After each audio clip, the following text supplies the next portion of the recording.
নমস্কার বন্ধুরা, আমি সুস্মিতা বাংলা ক্যানভাস চ্যানেলে সকলকে স্বাগত জানাচ্ছি। পৌষ মাস তো পড়েই গেছে, আর বাইরে ভীষণই ঠান্ডা। আর পৌষ মাস পড়েছে, পিঠে খাবো না তা হয়? আর পিঠে পাটিসাপটা মানেই নারকেল দিয়ে বানানো পাটিসাপটা। আজ তোমাদের সাথে শেয়ার করব নারকেল দিয়ে পাটিসাপটার রেসিপি। এইভাবে তৈরি করলে কিন্তু একবারেই প্যানে লেগে যাবে না, পাটিসাপটাগুলো ভেঙেও যাবে না, একদম ইনট্যাক্ট থাকবে। দেখতেও খুব ভালো হয় আর খেতে তো হয় অপূর্ব স্বাদের। আপনারা যদি পাটিসাপটাটা এইভাবে বানিয়ে নেন তাহলে তুলতে গেলেও ভেঙে যাবে না আর হবে ভীষণই সফট। তো চলুন দেখে নেওয়া যাক আজকের এই রেসিপিটা। প্রথমেই এখানে নারকেল কুড়িয়ে নিয়েছি। একটা আস্ত নারকেলের অর্ধেকটা কুড়িয়ে নেওয়া হয়ে গেছে। আর নারকেলের পুর তৈরি করার জন্য আমি প্রথমেই কড়াইতে জল দিয়ে দিচ্ছি। আর এখানে আমি আস্ত গুড়টাকে লিকুইড করে নেব। এইভাবে জলের মধ্যে দিয়ে এটাকে হিট দিতে দিতে আমি লিকুইড করে নিচ্ছি। লিকুইড করতে কিন্তু একদমই বেশি সময় লাগে না, 7 থেকে 8 মিনিট একটুখানি বেশি ফ্লেমে হিট দিয়ে করলেই কিন্তু এটা একদম তাড়াতাড়ি লিকুইড হয়ে যায়। আমাদের গুড়টা একদমই লিকুইড হয়ে গেছে, জলের মধ্যে গুড়টা একদম মেশানো হয়ে গেল। এবারই আমি দিয়ে দেব নারকেল কোড়াটা। এই সময় এবার একটুখানি ফ্লেমটাকে কমিয়ে দিয়ে নারকেলটাকে খুব ভালো করে মিশিয়ে নিতে হবে। দেখবেন আস্তে আস্তে করতে করতে খুব সুন্দর একটা পাক ধরে যাচ্ছে। এইভাবে কিন্তু কন্টিনিউ নাড়িয়ে চাড়িয়ে নিতে হবে। মিডিয়াম ফ্লেমে 5-7 মিনিট এইভাবে নাড়িয়ে চাড়িয়ে নিয়েছি। এবারে এর মধ্যে দিয়ে দিচ্ছি 1 প্যাকেট গুঁড়ো দুধ। আপনারা চাইলে প্রথম থেকেই এটা লিকুইড দুধেও করতে পারেন, আমি এটা জলে করেছি। এবার দুধটা দিয়ে ভালো করে এইভাবে নাড়িয়ে চাড়িয়ে মিক্স করে নিয়েছি।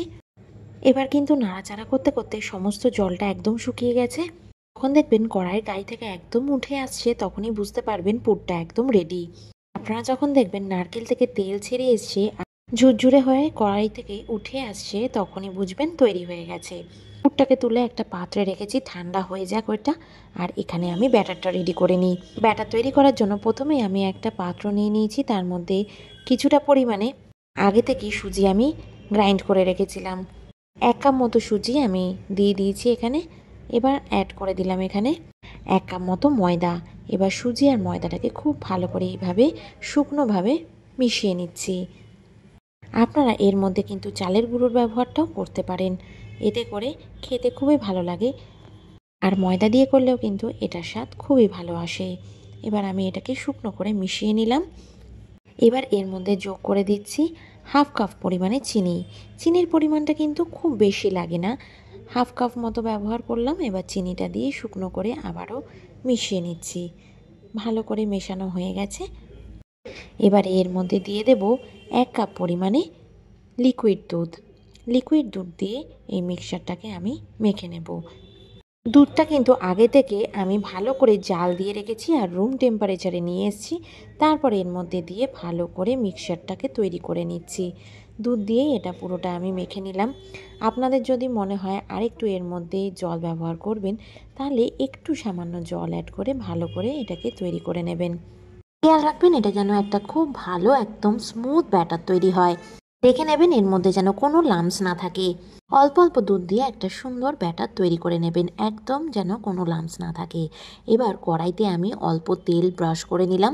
বেগুনের কাটা বোটা দিয়ে আমি এটাকে একটা সুন্দরভাবে ব্রাশ করে নিলাম। পাটিসাপটা করার জন্য কিন্তু আমাদের একদম একটা পাতলা ব্যাটার লাগবে।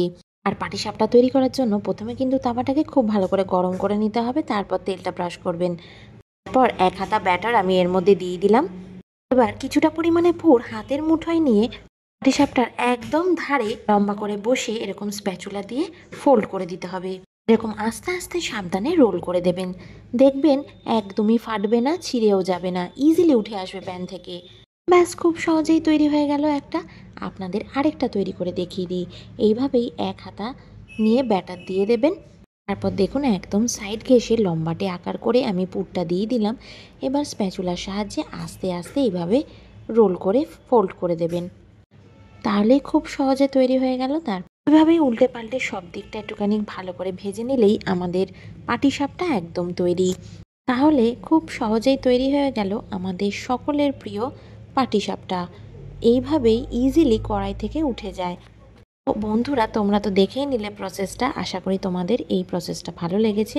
আর আপনারাও বাড়িতে যদি এইভাবে তৈরি করেন, আশা করছি এই রকমই তৈরি হবে। দেখবেন এক চান্সেই খুব সুন্দরভাবে পাটিসাপটা করে ফেলছেন।